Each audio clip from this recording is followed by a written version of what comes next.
We ask him, the Most High, to continue to show his mercy for the leader of humanity, Prophet Muhammad, his household and companions and followers till the day of accountability. Today we are discussing the institution of marriage based on Islamic teaching. Among the fundamental conditions of marriage, as far as Islamic teaching is concerned, is that there must be acceptance from both sides, the male side and the female side. There must be acceptance. Unfortunately, a number of cases are reported where the woman is not interested and then the marriage is conducted. This is very, very serious. And that's why we'll continue to have crises at family level. And that unit, if it is problematic in nature, then there is no way you have reformation of any society. It is key to reformation. When families are ideal, then the society is going to be ideal. When families are not ideal, it's not a magic. There is no way you can have an ideal reform society. Allah in the Quran says, and among His signs is that He has created for you from yourselves mates, that is male and female, that you may find tranquility in them, and He placed between you affection and mercy, love and mercy. Indeed, in that are signs for a people who give thought. Now it is with Allah's mercy that He has made provision for us to marry from ourselves. If you could have made male human beings and then female are lions or they are snakes, I don't know how compatible it's going to be when you are going back to your house and meet your wife to be a snake. Now it is with Allah's mercy that from our shape and color and nature, He created comfort for the men in their women and comfort for the women in their men. And these are among the sciences of Allah's power, and He must be appreciated. Allah says in Ahzab verses 49, "Oh, you who have believed, when you marry believing women," which means the expectation is that you should marry a believer, not any other woman, just feeling like marrying her, just go and marry her. That's why the marriage today has become actually a part-time business. Just marry and divorce, marry and divorce, marry and divorce. In fact, there is no much of screening. Much as you have the money, you are influential in the society, then automatically you can marry anywhere in this country, and then it's free. It is when you are a teacher in an Islamia school where you face screening upon screening, until when at the end of the day you are not going to be given the woman to marry. And that's why you have a number of crises in the marital homes. Most of the marriages are built on materials and materialism, not an ideology built by Islamic concept and actually understanding. And that will continue to witness problems in our family until when we realize that marriage is not only for a part-time business, it is an act of worship that fetch you 50% of your reward with Allah subhanahu wa ta'ala on the day of Qiyamah. Women have equal right with men when it comes to selecting partner in life. There is no difference.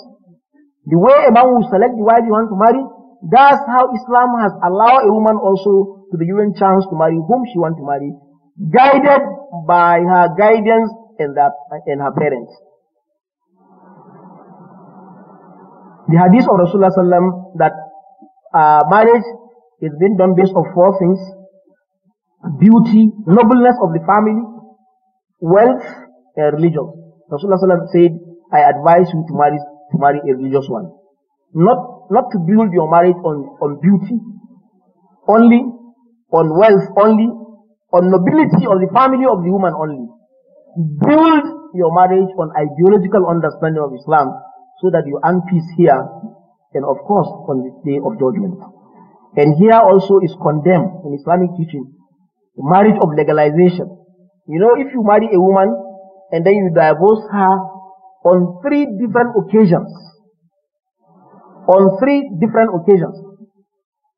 That woman will not be entitled to be your wife anymore until when she marries another person. And that person willingly divorce her. Then again, if you so wish, you can marry her. Now, there are some strategies now whereby the man will talk to somebody, please just go and marry her. Just tell the imam, after you have married her, let her just pack the part of your house, and then you divorce her, and then I can get her back. Now, this is absolutely haram because it's not built on rida. It's a clear example of there is no rida, there is no acceptability and acceptance. And unfortunately for us, most of our marriages too are like that. Because the acceptability here and acceptance is not that you just see her casually because of duty. That is the area I just only look into. Then that marriage is not built on rida. And when the woman too just see because you have estate in Maitama, or because you occupy a very big office in the country, and she accepted because of that, that marriage too is not an acceptable marriage because it's not built on the Islamic concept of rida. And that's why you can see a number of percentage high of marriage being conducted, that the very moment it's being conducted, you can see failure. In a week time, there may be a divorce. So let us be extra very careful on this. This is very, very important to our lives, our children, the younger generation coming up. Let family be solid and be built up Islamically. You must have heard of the video clip going around where that called Sheikh from the BH group has mentioned categorically, with not missing of his words, that they are going to kill Dr. Ali Isa Fantani. That popular, well-background scholar in fields of Islamic knowledge, in all aspects of Islamic knowledge. In fact, it's supposed to be a pride to the Ummah.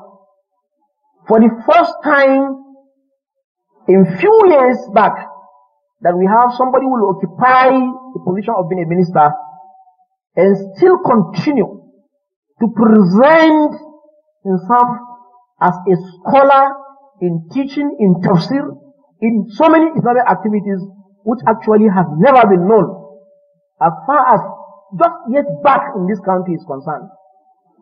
He's supposed to serve as an example that the Ummah can produce memorizers of the Quran, and they are going to excel in the field actually of leadership.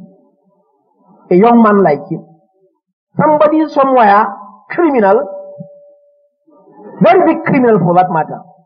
The BH group is a terrorist group. It's not representing any part of the Muslim Ummah.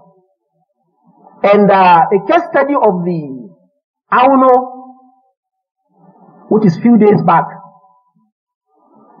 where they set ablaze vehicles that were parked and prevented from entering Maiduguri by the security personnel.